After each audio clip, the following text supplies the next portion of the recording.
नमस्कार दोस्तों, कल कर्नाटक के बेंगलुरु से एक बहुत बड़ी खबर सामने आई, जहां पे जेडीएस के पूर्व सांसद प्रज्वल रेवता ने कई महिलाओं का रेप किया है और इस केस में प्रज्वल रेवता को दोषी ठहराया गया है और उन्हें उम्र कैद की सजा सुनाई गई है। दोस्तों, आज की इस वीडियो में बात करेंगे कि प्रज्वल रेवता कौन है, इनका संबंध कहाँ से है, इन्होंने कितनी महिलाओं का रेप किया है और वास्तव में इन पर लगाए गए आरोप क्या है। नमस्कार दोस्तों, आप देख रहे हैं चामुंडा न्यूज सेंटर और मैं हूं पंडित संदीप शर्मा। दोस्तों, अगर आप भी हमारे चैनल को पहली बार देख रहे हैं तो इस चैनल को सब्सक्राइब करें। अगर इस वीडियो में दी गई जानकारी आपको पसंद आए तो इस वीडियो को लाइक भी करें। नमस्कार दोस्तों, प्रज्वल रेवता का संबंध कर्नाटक के सबसे बड़े राजनीतिज्ञ परिवार देवगौड़ा से है। दोस्तों, इस परिवार से एक व्यक्ति देश का प्रधानमंत्री रह चुका है, एक व्यक्ति कर्नाटक का मुख्यमंत्री रह चुका है और कई व्यक्ति कर्नाटक की सरकार में विधायक और सांसद रह चुके हैं। इस परिवार से संबंध है प्रज्वल रेवता का। दोस्तों, यह परिवार की साख पूरे कर्नाटक में है, खासा दबदबा है कर्नाटक में इस परिवार का और इसी परिवार से आते हैं प्रज्वल रेवता। प्रज्वल रेवता भी कर्नाटक की लोकसभा सीट हासन से सांसद रह चुके हैं। 2021 में इस लोकसभा सीट से चुनाव लड़े थे और जीते थे। लेकिन दोस्तों, प्रज्वल रेवता 2021 में चुनाव लड़ते हैं और जीतते हैं। 2023 तक इन पर कोई आरोप नहीं था। इन पर आरोप की शुरुआत होती है 2024 से। यह आरोप की शुरुआत कहां से होती है? दोस्तों, हासन के एक स्टेडियम में रंगीन ट्रैक पर सैकड़ों पेन ड्राइव मिलती है। यह पेन ड्राइव हासन के सांसद प्रज्वल रेवता की थी। यह पेन ड्राइव सैकड़ों की संख्या में थी। इसमें 3000 क्लिप्स थी, जिसमें प्रज्वल रेवता अलग अलग महिलाओं के साथ संबंध बनाने की कोशिश कर रहे हैं और इसमें कई वीडियो थे जो खुद प्रज्वल रेवता के द्वारा लिए गए हैं। यह पेन ड्राइव जब एक स्टेडियम में मिलती है तो पुलिस इनको जब्त करती है और इस पेन ड्राइव पर कार्रवाई शुरू करती है। जब लोगों को यह पता पड़ता है कि प्रज्वल रेवता की पेन ड्राइव पुलिस को मिली है और उसमें ऐसा मामला है, तो 50 से अधिक महिलाएं पुलिस स्टेशन पहुंचती है और प्रज्वल रेवता के खिलाफ मामला दर्ज करवाती है।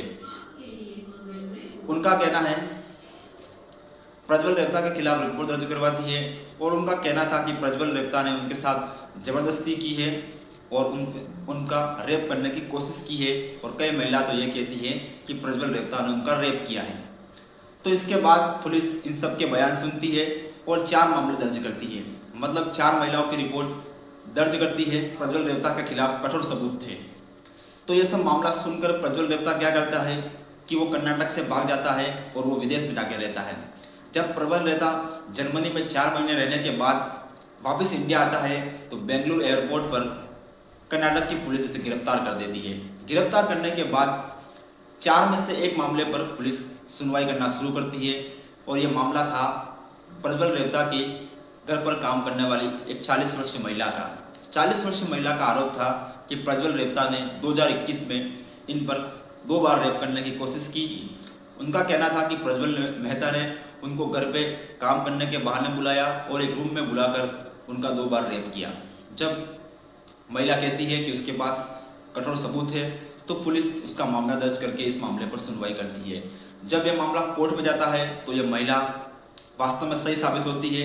उसके उस पेन ड्राइव भी थी जिसमें इस महिला का रेप हो रहा था। उसमें रेप करने वाला व्यक्ति प्रज्वल रेवता था, साफ दिख रहा था और इस महिला के पास सबूत के तौर पर हुआ था वो साड़ी भी इस महिला के पास थी। उस साड़ी पर प्रज्वल का डीएनए आता है।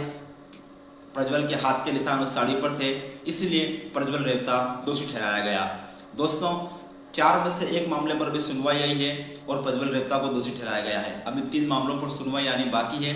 इस मामले पर सुनवाई आने के बाद कोर्ट ने उनको कठोर सजा देने का ऐलान किया है। दोस्तों, आप देख सकते हैं कि कानून के हाथ कितने बड़े हैं। कानून इस देश में सबसे बड़ा है, चाहे किसी प्रधानमंत्री का बेटा हो, चाहे किसी राष्ट्रपति का बेटा हो या चाहे किसी भी राजनीति से जुड़ा हुआ व्यक्ति हो।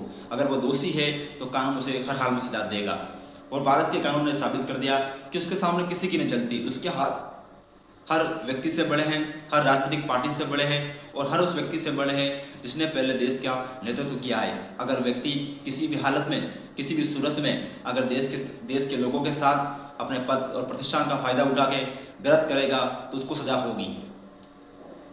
नमस्कार दोस्तों, आप देख रहे थे चामुंडा न्यूज़ सेंटर।